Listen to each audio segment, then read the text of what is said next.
Graça e paz do Senhor Jesus a todos. Hoje nós estamos aqui, hoje é dia 31 de dezembro, último dia do ano. Daqui a pouco, logo mais à noite, nós estaremos indo ceiar.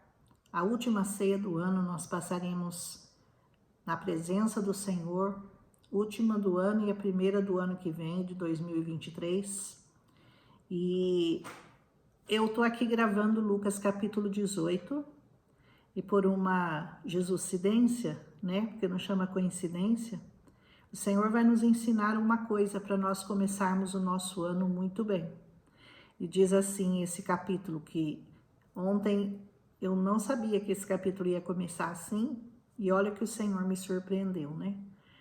Jesus contou aos seus discípulos uma parábola para mostrar-lhes que eles deveriam orar sempre e nunca desanimar. Muitas pessoas começaram o ano de 2023 decepcionadas, enfraquecidas, talvez por uma situação que o Brasil está passando, que não cabe a mim falar, porque o meu trabalho não é esse, eu não sou política, eu sou pregadora, eu sou estudiosa da palavra e eu venho aqui dar estudos e não falar de política. Mas uma situação que é conhecida no Brasil, todo mundo, os que estavam à frente das trincheiras de batalha por um Brasil diferente do que nós vamos ter, eles estão desanimados. E a palavra do Senhor hoje para você é essa: não desanime, não deixem de orar, não confie em homens, não confie em política. Nós não vamos aqui pregar a favor nem contra políticos e direita ou esquerda, porque nós temos uma única missão, que é orar pelo Brasil e pregar a palavra de Deus a todos os brasileiros. Se a sua confiança está ou no Lula ou no Bolsonaro, eu não sei de que lado você está, mas qualquer uma que seja a sua esperança, você vai certamente se decepcionar. A nossa única esperança para o Brasil e para o mundo é o Senhor Jesus, falando no seu coração, falando na sua alma, libertando você das cadeias do pecado, da morte eterna. Isso é o que nós cremos. Essa é a verdade que nós pregamos. E eu espero que você ouça o que o Senhor Jesus diz hoje para você. Não desanime e, principalmente, não deixe de orar. Ore todos os dias, ore muitas vezes ao dia, fique firme na presença do Senhor. Essa é a palavra de Jesus para hoje. E ele vai contar uma história, ele diz assim: numa certa cidade havia um juiz que não temia a Deus e nem se importava com os homens. Olha que coincidência, né? Acontecem algumas coisas semelhantes no Brasil ainda hoje. E havia naquela cidade uma viúva que se dirigia continuamente a esse juiz, suplicando-lhe: faça justiça contra o meu adversário. Por algum tempo ele se recusou, mas finalmente ele disse a si mesmo: embora eu não tema a Deus e não me importe com os homens, essa viúva está me aborrecendo muito.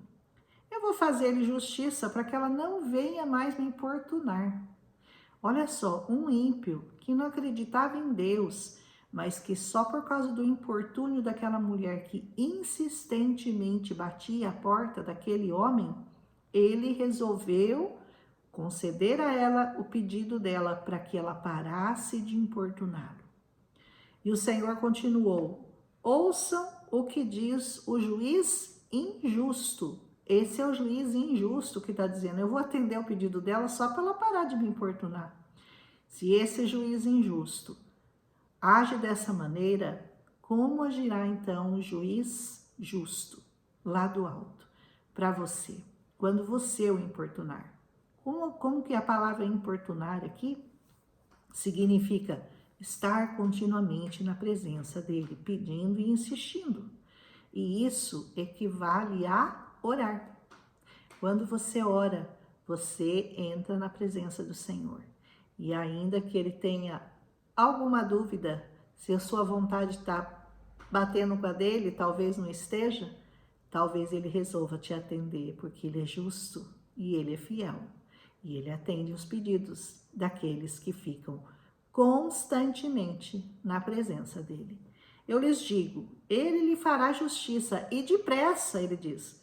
Contudo, quando o Filho do Homem vier, encontrará fé na terra? Olha que pergunta que o Senhor está fazendo hoje para você. Será que hoje existe fé na terra? A gente tem visto tantas coisas acontecerem, a gente tem visto homens tão maus, fazendo coisas tão terríveis que você nem imaginaria que eles pudessem fazer há pouco tempo atrás. E hoje a maldade está tão disseminada por todo mundo que você falar de justiça e falar de coisas que o Senhor condena virou um absurdo, virou uma heresia. Você pregar essa palavra como ela é, literalmente, porque dessa palavra você não pode tirar uma vírgula, você se torna considerado um louco. Mas vocês são retrógrados, vocês são fundamentalistas. Nós somos literais nessa palavra. E nós não tiraremos nenhuma vírgula, nem um ponto dela. Goste você ou não, nós não estamos aqui para agradar homens. Nós estamos aqui para agradar a Deus. Algumas questões que hoje são consideradas normais, continua sendo pecado, de acordo com essa palavra. E nós não vamos deixar de pregá-la, porque você não acha mais que é errado. Para o Senhor continua sendo, e nós concordamos com o Senhor. Amém? Então, será que ele vai encontrar fé nessa terra? Eu achava isso uma pergunta, é claro, né? Claro que ele vai encontrar fé nessa terra. Hoje, eu estou começando a concordar com o Senhor que poucos, hoje em dia, guardam essa palavra como ela tem que ser guardada, no fundo do seu coração e com toda a obediência e reverência a ela.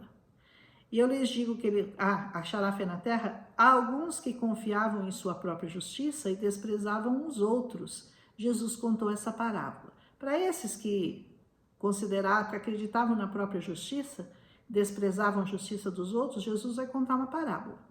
2 homens subiram ao templo para orar. Um era fariseu e o outro publicano. Um era mestre da lei, o outro era cobrador de impostos.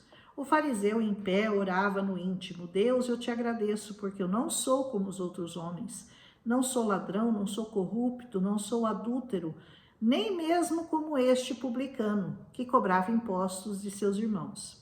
Eu jejuo 2 vezes por semana e eu dou o dízimo de tudo que eu ganho. Olha, ele era certinho com Deus, hein? Ele dizimava, ele jejuava 2 vezes por semana, ele orava constantemente, ele não era ladrão, ele não era corrupto, ele não adulterava, olha só. Mas ele se vangloriava disso, ele batia no peito, né? E no seu pensamento ele dizia: eu não faço nada disso, eu sou perfeito. Olha só. Mas o publicano não, ficou à distância. E ele nem ousava olhar para o céu, mas batendo no peito ele dizia: Deus, tem misericórdia de mim, porque eu sou pecador. Eita, eu sou um pecador. E eu lhes digo que esse homem, o publicano, e não o outro, foi para casa justificado diante de Deus. Porque quem se exalta será humilhado, e quem se humilha será exaltado. A primeira coisa que você tem que fazer quando você estiver na presença de Deus é reconhecer que você é pobre, cego, humilde, miserável, nu, que você nada tem, que você nada pode e que você depende muito, constantemente, da bondade, da misericórdia e da graça do Senhor sobre a sua vida. Ai de você se você começar a se vangloriar, dizer porque eu faço, porque eu vou na igreja, porque eu dou o dízimo, porque eu prego essa palavra. Ai de você. Quanto mais você se reconhece como dependente, como miserável pecador que você é, mais o Senhor honrará a tua vida e justificará você dos seus pecados. Amém? O povo também estava trazendo criancinhas para que Jesus tocasse nelas. Ao verem isso, os discípulos repreendiam aqueles que estavam trazendo as crianças. Mas Jesus chamou atenção a si Chamou a si as crianças e disse: deixem vir a mim as crianças, e não as impeçais, porque o reino de Deus pertence aos que são semelhantes a ela. Entenda bem, Jesus não estava dizendo que o reino de Deus é só das crianças, não. Ele está dizendo que o reino de Deus é semelhante àqueles que têm um coração como o das crianças. Como que é o coração das crianças? É puro, ele acredita naquilo que você fala, ele é um coração que reconhece que o Senhor é o único Deus. Ele reconhece que ele depende do Senhor, porque uma criança, ela sabe que ela depende do pai, que ela depende da mãe.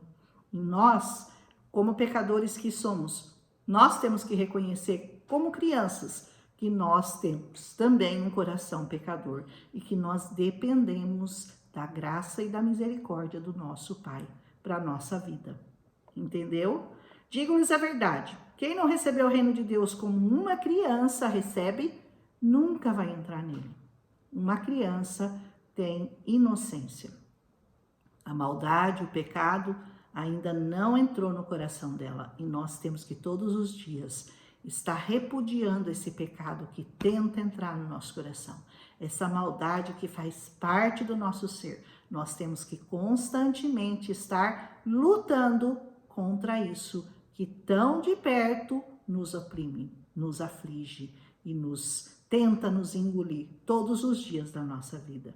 Certo homem importante perguntou: bom mestre, o que eu farei para herdar a vida eterna? E ele perguntou ao homem: por que você me chama bom? Respondeu Jesus: não há ninguém que seja bom a não ser somente Deus. Lembre-se que Jesus aqui estava pregando como homem e não ainda como Deus, que ele só passou a reinar no reino como soberano Deus depois que ele ressuscitou dos mortos. Por enquanto aqui ele ainda estava no corpo e no papel de um homem. Amém? Você conhece os mandamentos, ele falou. Jesus sempre responde com a palavra, né? Ele nunca explica, ele responde com a palavra. Ele diz assim: não adultere, não mate, não furte, não dê falso testemunho, honra teu pai e tua mãe. E ele falou, né, todo soberbo: tudo isso eu faço desde a minha adolescência. Olha como eu sou bonzinho, Jesus. Eu faço tudo desde que eu sou adolescente, tudo isso eu já faço. Ao ouvir isso, Jesus disse, conhecendo o coração dele, né? Falta-lhe ainda alguma coisa. Venda tudo que você possui e dê dinheiro aos pobres, e você terá um tesouro nos céus. Depois venha e siga-me. Jesus sabia onde o coração daquele homem estava colocado, no dinheiro que ele possuía. Ouvindo isso, ele ficou muito triste, porque ele era muito rico. Vendo-o entristecido, Jesus disse: ai, como é difícil aos ricos entrar no reino de Deus. De fato, é mais fácil passar um camelo pelo fundo de uma agulha do que um rico entrar no reino de Deus. A agulha eu já expliquei para vocês que é uma fenda na rocha por onde os animais têm que passar, e isso é impossível quase para aqueles animais grandes, né, como o camelo, que tem que passar por aquela agulha na rocha. Aos que ouviram isso, lhe perguntaram: então quem que vai poder ser salvo? Né? O homem fazia tudo o que ele mandava. Ele não adulterava, ele não roubava, ele não furtava, ele cuidava dos pais, ele dava o dízimo, ele fazia tudo certinho. Aí, diante da resposta de Jesus, né? Que, como eu falo para você, vir para o reino de Deus não é mais, é menos, né? Menos em sentido financeiro, todo mundo, vem para Jesus que você vai ficar rico, vem para Jesus que ele vai te dar um carrão, vem para Jesus que ele vai te dar uma casa, com piscina. Nada. O Senhor fala: reparte o que você tem com os mais pobres. É menos, não é mais. Depois o Senhor te prospera na sua medida, na medida que ele achar que você pode receber, porque a prosperidade do Senhor, ele tem que dar na medida certa, porque conhecendo o seu coração, ele sabe que se ele te der demais, você vai se perder. Então ele te dá na medida. Se você tiver uma medida para receber bastante, ele te dá bastante. Ele sabe que você vai continuar fiel a ele no bastante, porque tem gente que vem para Jesus sem nada e depois consegue um pouquinho, ó, vaza. Jesus respondeu, né, quando ele perguntou quem que vai poder ser salvo, se a circunstância é essa, se o pedido é esse, ele falou: o que é impossível para os homens é possível para Deus. Ou seja, a salvação para nós, homens, é uma coisa impossível de ser alcançada. Ela só é alcançada por causa da graça e da misericórdia do Senhor. Através dela, nós poderemos alcançar a graça de sermos salvos. Por nós mesmos, pelos nossos atos, pelos nossos coração, pelas nossas boas atitudes, nada, esquece, sem chance para você. Jesus respondeu: digo a verdade, ninguém que tenha deixado casa, mulher, irmãos, pais ou filhos por causa do reino de Deus, deixará de receber na presente era muitas vezes mais, e na futura a vida eterna. Olha o que Jesus promete. Você deixa tudo por ele, tudo. Casa, irmão, mulher, pai, filho, por causa do reino. Você vai receber muito mais aqui e na vida futura a vida eterna. Precisa mais do que isso? Precisa melhor? Não, né? Jesus chamou à parte os seus 12 e lhe disse: estando subindo para Jerusalém, e tudo o que está escrito pelos profetas acerca do Filho do Homem vai se cumprir. Isaías já tinha profetizado a morte de Jesus, vários profetas já tinham deixado todas as pistas de que ele seria verdadeiramente o Messias. E ele diz: tudo aquilo que está escrito vai ter que se cumprir acerca de mim. Ele será entregue aos gentios, que vão zombar dele, vão insultá-lo, cuspirão nele, o açoitarão e o matarão. E no terceiro dia ele ressuscitará. Aleluia! Oh, glórias! O Senhor é fiel, né? Tudo se cumpriu, tudo se cumpriu. Não existe nada que você hoje não possa receber do Senhor, porque tudo foi cumprido de acordo com essa palavra. Resta a você servi-lo, obedecê-lo e crer nessa palavra. E os discípulos não entenderam nada. Nossa, do que ele está falando? O significado dessas palavras estava oculto a eles. E eles não sabiam do que ele estava falando. Era tudo muito novo para eles, né? Mas em breve eles entenderiam, porque no terceiro dia ele ressuscitaria e apareceria a eles como apareceu, né? Ao aproximar-se de Jericó, um homem cego estava sentado à beira do caminho pedindo esmola. Quando ele ouviu a multidão passando, ele perguntou o que estava acontecendo e eles lhe disseram: Jesus de Nazaré está passando por aqui. Então ele se pôs a gritar: Jesus, filho de Davi, tem misericórdia de mim! Jesus, filho de Davi, tem misericórdia de mim! E os que iam adiante dele o repreendiam para que ele ficasse quieto. Mas ele gritava mais ainda: Filho de Davi, tem misericórdia de mim! Jesus parou e ordenou que o homem lhe fosse trazido. Quando ele chegou perto, Jesus perguntou: O que você quer que eu lhe faça? E ele disse: Senhor, eu quero ver. Respondeu ele. Jesus disse: recupere a sua visão, a tua fé te curou. E a primeira coisa que aquele homem viu quando Jesus o curou foi Jesus. Concorda? Que foi a primeira visão dele? Ele viu Jesus à frente dele. Você quer ter a sua visão recuperada? Você quer que Jesus toque em você para que você o veja? Porque talvez você só ouve essa palavra e você não tem fé suficiente para ver Jesus. Então peça ao Senhor hoje que Ele te cure como aquele cego de Jericó, que Ele toque em você e você verá a face do Senhor na tua vida. E imediatamente ele recuperou a visão e ele seguia Jesus glorificando a Deus. Quando todo o povo viu isso, deu louvores a Deus. Louve ao Senhor. E a outra coisa que eu percebo nessa passagem é Jesus, e eu já falei isso no outro capítulo, no outro discípulo, Marcos, que também narra esse milagre, e uma coisa que me chamou a atenção foi Jesus perguntar: o que quer que eu lhe faça? Senhor, eu sou cego, eu sei que o Senhor pode me curar, o que o Senhor acha que eu quero? Não parece uma pergunta redundante de Jesus? Mas não, Jesus estava mostrando aquilo que ele começou a falar lá no começo: ore sem cessar. Ele quer ouvir o que você quer, ainda que você já tenha pedido muitas e muitas vezes. Jesus quer ouvir o seu pedido. Quando você orar, peça ao Senhor e peça visão para Ele das coisas espirituais, para que Ele possa se revelar a você cada dia mais. Aleluia! Um abraço e até amanhã no primeiro dia do ano com Lucas capítulo 19. Estamos quase terminando Lucas e vamos começar João, que é lindo, lindo, lindo. Dos 4 evangelhos, para mim, o mais completo, certamente, né? É o de João, aquele discípulo amado. Ele dizia que ele era amado, né? Jesus nunca disse isso dele, mas ele se auto-intitulava o amado do Senhor. De alguma forma ele sentia o amor do Senhor especial por ele. Sinta esse amor de João também por você, viu? Jesus te ama de uma maneira muito especial. Um final de ano feliz a todos, para quem vai me assistir ainda no dia 31. E para os demais que estiverem me assistindo, qualquer dia do ano, que você tenha um ano muito feliz na presença do Senhor. Vá buscá-lo aonde Ele fala, aonde Ele se revela, aonde Ele é louvado, adorado, aonde Ele é crido, onde Ele é louvado pelos anjos e por nós. Amém? Porque Ele é digno de toda honra, de toda glória, de todo louvor e de toda adoração.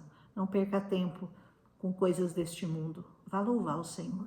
Amém? Um abraço, até amanhã com Lucas 19.